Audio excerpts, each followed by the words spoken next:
Assalamualaikum warahmatullahi wabarakatuh. Waalaikumsalam warahmatullahi wabarakatuh. Oke, semuanya silakan dicek dulu di bawah kursi masing-masing ada sampah atau enggak, terus dirapikan lagi barisannya karena kita sudah mau memasuki pembelajaran berikutnya. Selamat pagi semuanya. Pagi Bu. Pagi Bu. Oke, kita doa dulu ya biar nggak lemes. Boleh dipimpin dulu, Uza? Siap, berdoa dimulai. Selesai bersalam. Assalamualaikum warahmatullahi wabarakatuh. Waalaikumsalam warahmatullahi wabarakatuh. Oke, gimana kabarnya hari ini? Alhamdulillah, luar biasa, tetap semangat, selalu ceria. Allahu Akbar. Oke, sudah semangat sekali. Tepuk tangan dulu untuk kita semua. Oke, Ibu absen terlebih dahulu ya. Ada Zainatul, Hadir Bu. Ziani, Hadir Ibu. Aisyah Azaria. Hadir Bu. Oke, semuanya hadir ya pada hari ini. Oke, jadi minggu lalu kita kayaknya pernah membahas ya topik seperti ini. Ada yang bisa ngasih penjelasan minggu lalu tuh kita belajar apa aja tentang pernikahan ini? Bu. Apa? Ya, kemarin belajar tentang apa itu pernikahan, hukum pernikahan, sama dampak positif sama negatif dari pernikahan dulu. Oke, dampak positif dan negatif, terus hukum pernikahan. Ya. Kita sudah pelajari ya di minggu lalu. Nah, jadi hari ini kita akan melanjutkan nih pembahasan tentang pernikahan. Oke, boleh di next terlebih dahulu. Nah, jadi kita hari ini ada terkait tujuan pembelajaran kita dulu ya. Kita ulang lagi nih, tujuan pembelajaran kita itu yang pertama ada prinsip-prinsip pernikahan dalam Islam. Yang kedua ada pernikahan menurut Undang-Undang Republik Indonesia. Yang ketiga ada hak dan kewajiban suami istri. Hikmah dari pernikahan itu untuk tujuan pembelajaran kita hari ini ya. Oke, karena terkait pernikahan. Oke, di sini untuk topik pembahasan ada prinsip pernikahan dalam Islam, ada pernikahan menurut undang-undang, lalu ada hak dan kewajiban suami istri, lalu ada yang terakhir itu hikmah dari pernikahan. Boleh di next ke berikutnya. Nah, untuk tujuan pembelajaran kita pada hari ini yaitu yang pertama, peserta didik dapat menerima dan mengakui ketentuan pelaksanaan pernikahan berdasarkan syariat Islam. Jadi boleh dibaca nomor 2 dan 3. Oke Bu, tujuan yang kedua, peserta didik dapat menunjukkan sikap bersatu dan kebersamaan dalam lingkungan masyarakat sebagai implementasi dari ketentuan pernikahan dalam Islam. Yang ketiga, peserta didik dapat menganalisis dan mengevaluasi ketentuan pernikahan dalam Islam. Oke, yang terakhir yaitu peserta didik dapat menyajikan prinsip-prinsip pernikahan dalam Islam. Boleh next. Nah, sekarang silakan kerjakan dulu pretestnya. Ibu kasih waktu 5 menit. Silakan di-scan dulu, kerjakan dulu soal yang ada di sini. Oke, baik. Ibu rasa sudah cukup ya untuk waktu pengerjaan. Kita akan masuk ke topik pembahasan pada hari ini. Nah, ini ada rukun dan syarat pernikahan. Di sini ada calon suami beserta syarat-syaratnya. Syaratnya itu apa? Bukan mahram si wanita, terus orang yang dikehendakinya. Jadi di sini ada keriduan masing-masing dari kedua belah pihak. Jadi tidak ada unsur kepaksaan ya. Yang berikutnya yaitu ada beridentitas yang jelas. Jangan asal nemu aja tiba-tiba diajak nikah, kan gak enak ya. Oke, kita lanjut ke berikutnya. Dan syarat yang berikutnya yaitu ada calon istri. Calon istri juga sama, bukan mahram si laki-laki, terus terbebas dari halangan nikah. Misalnya nih belum dilamar oleh orang lain gitu. Yang berikutnya yaitu ada wali. Wali ini siapa? Wali ini yaitu bapak kandung dari mempelai wanita atau penerima wasiat atau kerabatnya dan seterusnya. Boleh di next ke pembahasan berikutnya. Nah, ini juga ada syarat wali, ada banyak ya teman-teman. Di sini juga ada wali hakim, wali nasab. Di berikutnya lanjut ke pembahasan berikutnya yaitu ada 2 orang saksi. Di sini juga syaratnya yaitu berjumlah 2 orang ya, tidak boleh merangkap sebagai saksi walaupun memenuhi kualifikasi sebagai saksi. Lalu yang berikutnya ada sunnah dalam keadaan rela dan tidak terpaksa. Berikutnya juga ada ijab dan qabul. Di sini ada bacaan ijabnya, terus juga ada bacaan qabulnya. Oke, jenis-jenis pernikahan. Nah, di sini kita ada beberapa jenis ya pernikahan dalam Islam itu. Yang pertama ada nikah mut'ah, yang kedua itu ada pernikahan sihor, ada juga pernikahan muhalil, dan yang berikutnya itu ada pernikahan orang yang ihram. Berikutnya ada juga pernikahan dalam masa iddah, terus pernikahan tanpa wali. Di sini Rasulullah tidak menganjurkan ya, bahwasanya tidak ada nikah kecuali dengan wali. Berikutnya kita kita akan membahas tentang pernikahan menurut Undang-Undang Republik Indonesia. Di sini dijelaskan bahwa pun adanya sah pernikahan itu terdapat di dalam Undang-Undang ayat 1 pasal 2, yaitu perkawinan adalah sah apabila dilakukan menurut hukum masing-masing agama dan kepercayaannya. Boleh di next? Lalu ada hak dan kewajiban suami istri, salah satunya yaitu saling bantu-membantu antara keduanya. Berikutnya, hikmah pernikahan. Yang kedua itu ada mendapatkan keturunan yang sah dari hasil pernikahan. Lalu terpeliharanya kehormatan suami istri dari perbuatan zina. Boleh ke pembahasan berikutnya. Oke, kita akan melihat video dulu ya. Jadi di sini akan ada 2 video. Boleh anak-anak lihat dulu, simak videonya dulu operator.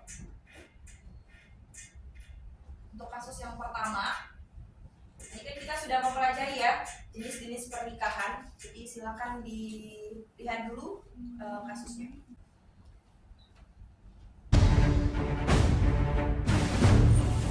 Sebuah foto dan video di media sosial memperlihatkan Bilar tengah bersalaman dengan ayah Lesti dalam balutan baju serba putih membuat banyak orang terkejut. Diduga itulah foto dan cuplikan video saat Rizky Bilar dan Lesti tengah melakukan ijab kabul dalam upacara pernikahan agama atau pernikahan siri. Benarkah sebelum melakukan pernikahan secara negara pada tanggal 19 Agustus 2021, pasangan Lesti dan Bilar terlebih dahulu melakukan nikah siri? Oke, tadi kita sudah melihat ya kasus yang pertama itu terkait pernikahan siri dari Lesti Kejora dan Rizky Bilar.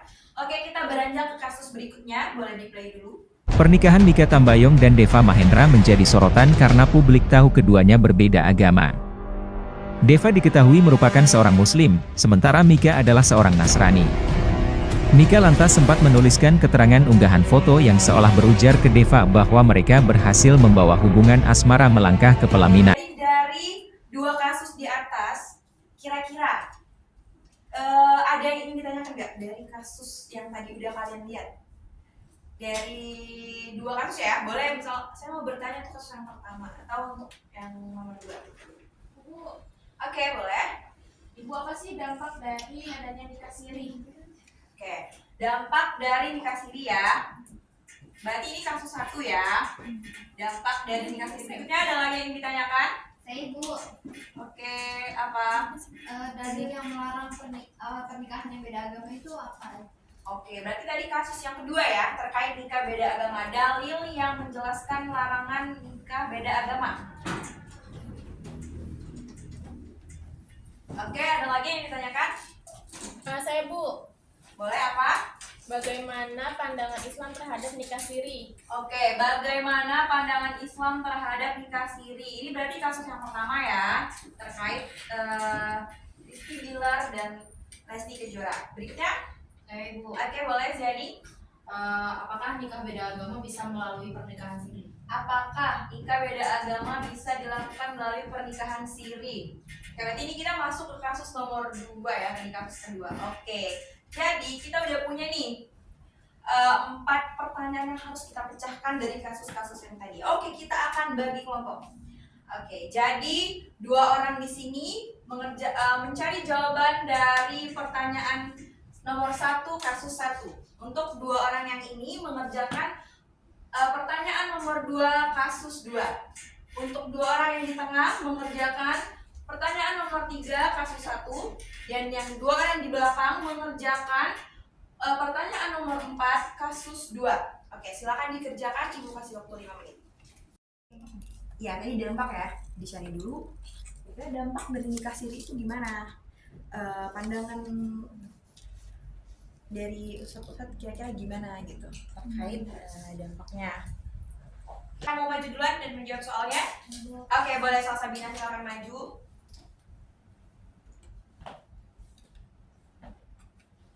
Jadi dampak dari nikah siri itu lebih banyak negatifnya kepada pihak perempuan. Yang pertama itu ada pernikahan sirinya itu tidak pernah dianggap oleh negara. Yang kedua itu status anaknya itu disamakan dengan status anak dari hasil luar nikah atau anak zina. Okay. Yang ketiga itu suaminya itu tidak berkewajiban untuk memberi nafkah. Yang keempat itu istri dan anaknya itu tidak memiliki hak waris. Dan yang kelima itu pastinya pernikahan siri itu mempengaruhi kondisi psikologis anak. Oke, baik. Terima kasih. Selamat tepuk tangan dulu dong. Ada yang ingin menanggapi dari argumen yang sudah diajukan oleh kelompok 1 ya tadi terkait dampak dari nikah siri? Oke, berarti semuanya sepakat ya bahwasanya nikah siri itu tidak diakui oleh negara dan berdampak lebih ke negatif itu ke perempuan, jadi merugikan gitu ya untuk kita sebagai wanita gitu. Oke, jadi tadi sudah presentasi semua. Ada yang ingin ditanyakan dari pembahasan kita hari ini?